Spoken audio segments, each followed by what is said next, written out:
Asante sana ndugu zangu wageni waalikwa. Mapivi na mabwana imetulia zuka. Jamani, leo tuko kwenye siku ya kuzaliwa. Happy birthday ya dada Cindy Kakolanya. Amezaliwa upya. Maybe baby shower.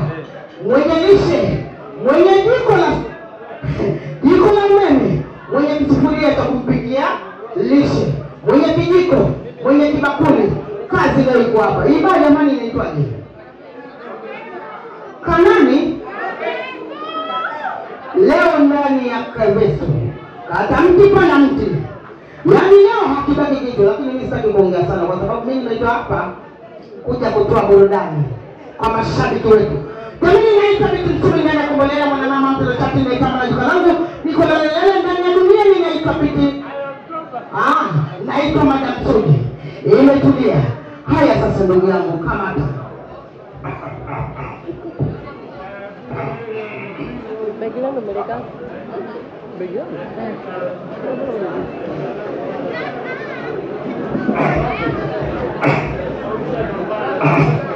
Napeleka kwanza maiki upande wa pili kabla ya kuondoka.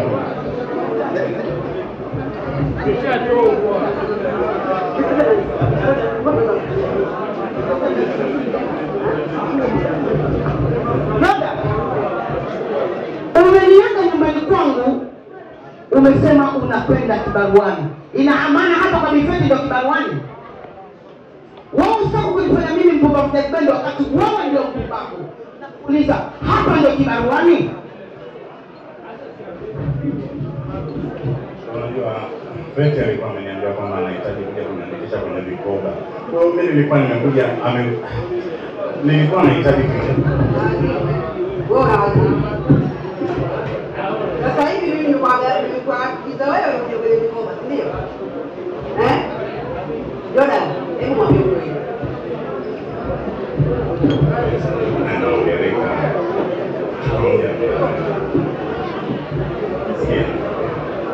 Kuna vitu vingi ambavyo sijafanya, sasa nahitaji nifanye. Ni muda wako sasa. Nahitaji tulia mtoto. Nyonya maisha. Ng'ata upepo mtoto. Usaidiwe madigishani. Sikiliza nikwambie Jordan. Nimekupa sana pesa nyingi kwa ajili yako.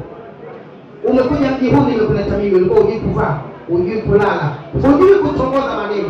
Kwa sababu nimekutoa tongo machoni, sasa hivi unataka kujiita wewe bonge la bwana. Sasa nakwambiaje? Huu mji umekushinda na mimi nataka nikurudishe kwenu kwenye jini. Unasemaje kwa hiyo? Bado mjipenda Beti.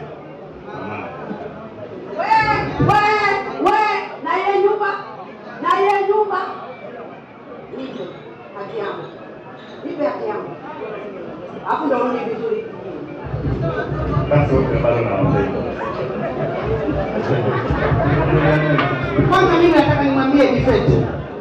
Wewe unajiita mtoto wa 2000.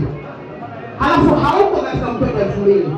Nilikuwa nakujua wewe ni rafiki yangu ambaye tunasaidiana kwa shida na raha. Na wewe unakuja kunigeuka. Eti Bifeti, leo unanigeuka Ama kweli kikulacho kingoni mwako. Siku ya kwanza nilikwambia kitu kwamba kitu shemeji yangu ni mzuri, ni saizi yangu, nilikwambia. Kwa hiyo